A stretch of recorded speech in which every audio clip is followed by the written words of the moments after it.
Hello guys, कैसे आप सभी लोग। बुक ऑफ स्प्रे के कॉर्नर एपिसोड के साथ हाजिर हूँ। तो जैसा कि लास्ट एपिसोड के एंड में हमने देखा था, हेवन एंड आर्थ टाइटस सेक्टर के एक डिसेबल जैसे ही पीछे की ओर झाओ डेजू की तरफ देखता है वो बहुत ही ज्यादा शॉक्ड हो जाता है, क्योंकि झाओ डेजू अपनी फॉर्मेशन की जंजीरों को छोड़कर उस फॉर्मेशन से बाहर निकल गया था। ये चीज देखकर वो डिसेबल बहुत ही हैरानी से झाओ डेजू की तरफ देखने लगता है, क्योंकि झाओ डेजू ने यहाँ पर उनको धोखा दिया है। उनको फॉर्मेशन के अंदर फंसाकर वो यहाँ से खुद भाग चुका है। तभी झाओ डेजू फॉर्मेशन के बाहर से उन सभी लोगों से कहता है, मुझे अफसोस है दोस्तों, मेरे प्यारे साथियों, मुझे माफ कर देना, मैं इस बार तुम लोगों की मदद नहीं कर सकता हूँ। तभी वो डिसेबल बहुत ही ज्यादा शॉक्ड और अफसोस करते हुए कहता है, ब्रदर, मास्टर, आप ऐसा कैसे कर सकते हैं। और ये चीज देखकर ज़ूफ़ेन हंसते हुए कहता है, क्या तुम लोगों को अभी तक ये चीज पता नहीं चला यहाँ पर क्या चल रहा है। अभी अभी तुम्हारे सीनियर ब्रदर ने यहाँ पर तुम लोगों को मोटिवेट किया था ताकि तुम लोग अपनी पूरी ताकत से इस फॉर्मेशन को बनाए रखो, ताकि वो खुद बहुत आसानी से यहाँ से बाहर निकल सके, क्योंकि वो जानता था अगर यहाँ पर फॉर्मेशन टूट जाता है तो फिर सभी लोग ही मर जाएंगे।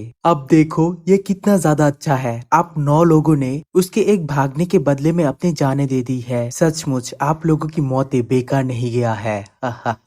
जो सुनने के बाद वहाँ के सभी डिसेबल ही रोने लगता है। अब वो लोग क्या ही कर सकते हैं, उनके लीडर ही उनको छोड़कर यहाँ से भाग चुका है। अब झाओ डेजू क्या ही करेगा, वो उन सभी लोगों को धोखा दे चुका है। उसके बाद वो बहुत ही ज्यादा मायूसी में कांपते हुए कहता है, इस डबल ड्रैगन गैदरिंग में कोई तो जिंदा रहकर वापस जाए, ताकि बाकी के सभी डिसेबल को अगली बार के लिए तैयार किया जा सके। यही सबसे अच्छा होगा, इसीलिए मुझे माफ कर देना। जो सुनने के बाद वहाँ के डिसेबल रोते हुए कहता है, क्या तुम्हें माफ कर दे। झाओ डेजू, तुम बेशर्म खलनायक कहीं के, तुम बहुत ही ज्यादा निर्दयी और पाखंडी हो। तुमने हम सभी को छोड़ दिया है और अब तुम माफी मांग रहे हो। लेकिन तभी वो रुक जाता है, क्योंकि उसके पीछे से एक जोरदार रेड एनर्जी निकलने लगती है। ज़ूफ़ेन और उसके रेड ड्रैगन किंग अपनी एनर्जी को रिलीज करते हुए उस फॉर्मेशन की सभी जंजीरों को तोड़ डालता है, और ज़ूफ़ेन के सिर्फ एक इशारे पर ही उसकी रेड ड्रैगन सोल बहुत ही ज्यादा तेज और जोरदार एक दहाड़ मारता है। इसी के साथ वो फॉर्मेशन टुकड़े टुकड़े हो जाती है, और उसके एनर्जी के साथ हिट होने के बाद हेवन एंड आर्थ टाइटस सेक्टर के सभी डिसेबल ही वहाँ पर अपने अपने दम तोड़ देता है, और उस एनर्जी से हिट होता हुआ दूर जाकर गिरता है। और कुछ डिसेबल तो सीधा जाकर झाओ डेजू के पैर के पास गिरता है, और इन सभी डिसेबल की ये हालत देखकर झाओ डेजू कांपने लगता है, क्योंकि वहाँ के सभी लोगों की सोल पूरी तरह से टूट चुका था। वो सभी लोग जिंदा तो है लेकिन एकदम मरने के कगार पर है। उन सभी लोगों की आंखें को देखकर झाओ डेजू को ये लगता है उन सभी लोग कह रहे हो, हम लोगों को मारा तुमने। और ये चीज देखकर हु किंग्यू अपनी सिर को झुकाते हुए कहता है, ये झाओ डेजू तो मेरे सोच से भी ज्यादा बदतर निकला। दूसरी ओर फेरिशी रोहुआ भी ये चीज देखकर बहुत ही ज्यादा शॉक्ड हो चुका था। वो अपने मन के अंदर सोचता है, जैसा कि हमें उम्मीद थी, ऐसी लड़की जो कि षड्यंत्र से भरी एक सांसारिक फैमिली से आई थी, वो सिर्फ एक ही नजरों में पाखंडी चेहरे को पहचान सकती थी। तभी चू किंगचेंग रोहुआ से कहता है, अगर भविष्य में आपको झाओ डेजू के जैसे कोई आदमी मिले तो आपको उससे दूर रहना चाहिए, क्योंकि वो लोग निश्चित रूप से दोस्ती करने के लायक नहीं है। जो सुनकर रोहुआ पीछे की ओर अपनी भाई की तरफ देखने लगता है। ये देखकर शेनजुआन कहता है, बहन तुम मुझे ऐसी नजरों से क्यों देख रहे हो।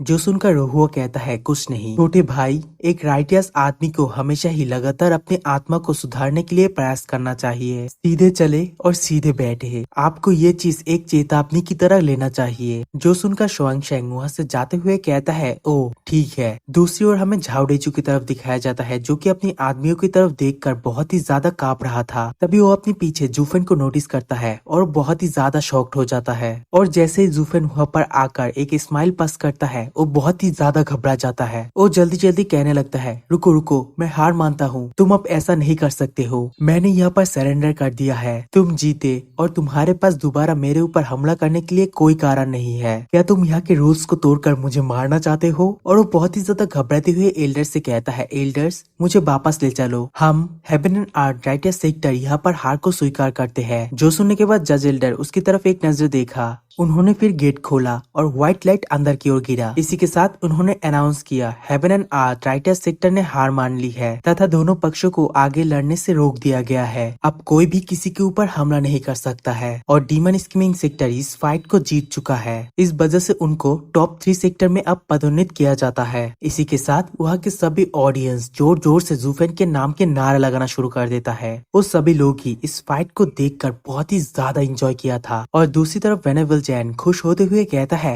ये हमने कर दिखाया, ये हमने कर दिखाया। हम लोग अब शीर्ष 3 सेक्टर में पहुंच चुके हैं और ये फाइट खत्म हुआ देखकर वेंटाओ कहता है, अगली बार हमारे शॉर्ट कोड सेक्टर के बारी है। जी टियान, तैयार रहना। दूसरी तरफ झाओ डेजू जैसे ही कंटेनर फ्लाइट की तरफ आगे बढ़ने लगता है, यूफेन पीछे से झाओ डेजू के कंधे पर एक हाथ रखता है। जो चीज देखकर झाओ डेजू बहुत ही ज्यादा घबरा जाता है और वह से तुरंत ही हटते हुए कहता है, अरे ये फाइट तो खत्म हो गया है। यूफेन, अब तुम और क्या करना चाहते हो? और उसे घबराता हुआ देखकर जूफेन हंसते हुए कहता है, झाओ डेजू चिंता मत करो, मैं यहाँ पर तुम्हें मारने के लिए नहीं आया हूँ, क्योंकि मैं यहाँ पर सिर्फ तुम्हें मारने के लिए इस रूल को नहीं तोड़ने वाला हूँ। भले ही जज एल्डर ने कह दिया हो, लेकिन इसके बावजूद मैं स्वाभाविक रूप से तुम्हारे ऊपर हाथ नहीं उठाने वाला था। इसके अलावा अगर सीनियर सिया पर परिणाम की घोषणा नहीं भी करते तो भी मैं तुम्हें छूता नहीं। ये सुनने के बाद झाओ डेजू कहता है, क्या? लेकिन क्यों? जो सुनकर जूफेन कहता है, मैंने तुम्हें नहीं छुआ क्योंकि इसके पीछे मेरा एक बहुत ही बड़ा स्वार्थ था। अगर धार्मिक मार्ग पर चलने वाले हर एक लोग हु किंग्यू, वेंटाओ और उनके दूसरे लोगों की तरह होते तो फिर हमारे डीमनिक सेक्टर के भविष्य बहुत ही चिंता में रहता। लेकिन अगर राइटियस सेक्टर में तुम्हारे जैसे और भी टीम के साथी हो, जैसे कि तुम्हारे तरह झाओ डेजू, जो कि हमेशा लोगों को गुमराह करते,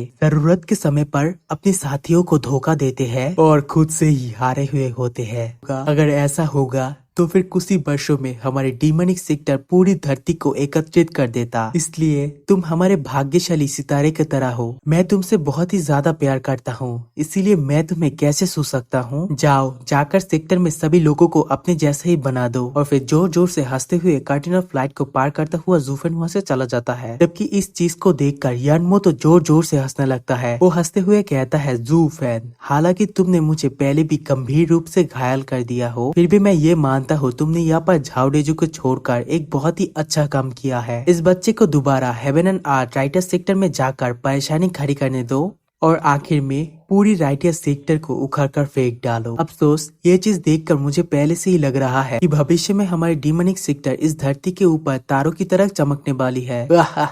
दूसरी ओर वेंटाओ भी अपने मन के अंदर सोचने लगता है, इस बार न केवल झाओ डेजू बल्कि यहाँ तक कि पूरा heaven and art righteous sector शायद झिझोऊ का हंसी का पात्र बन जाएगा। लेकिन मुझे ये कहना ही होगा, उन्होंने स्वयं इसकी मांग की थी। जबकि दूसरी ओर झाओ डेजू वहाँ पर जूफेन की बातों को सुनकर बहुत ही ज्यादा गुस्सा होने लगती है और वो अपने आप को कोसने लगता है। तभी वो के अनाउंस कहता है, इसके बाद डीमन स्कीमिंग सेक्टर और डीमन फ्लेमिंग सेक्टर के बीच फाइट हुई। हालांकि अल्टीमेट क्लैरिटी सेक्टर के साथ लड़ने के समय डीमनिक फ्लेमिंग सेक्टर के सभी डिसेबल ही गंभीर रूप से घायल हो गया था, क्योंकि पिछले फाइट की वजह से वो सभी लोग बहुत ही ज्यादा कमजोर था। इसलिए इस फाइट के अंदर भले ही डीमन फ्लेमिंग सेक्टर अपनी पूरी कोशिश की, वो केवल डीमन स्कीमिंग सेक्टर से हार ही सकता था। उसके बाद आखिर में डीमन स्कीमिंग सेक्टर और इस पूरे वेस्टर्न लैंड के सबसे ज्यादा मजबूत सेक्टर यानी कि अल्टीमेट क्लैरिटी सेक्टर के बीच निर्णायक लड़ाई शुरू होने वाली है। इस बार ज़ुओफेन को भी अपनी पूरी जिंदगी के सबसे बड़ी प्रतिद्वंदी का सामना भी करना पड़ेगा, जो कि सेक्रेड बीस्ट का वंशज और बर्निंग स्काई ड्रैगन का शिष्य भी है। अब होगा असली फाइट,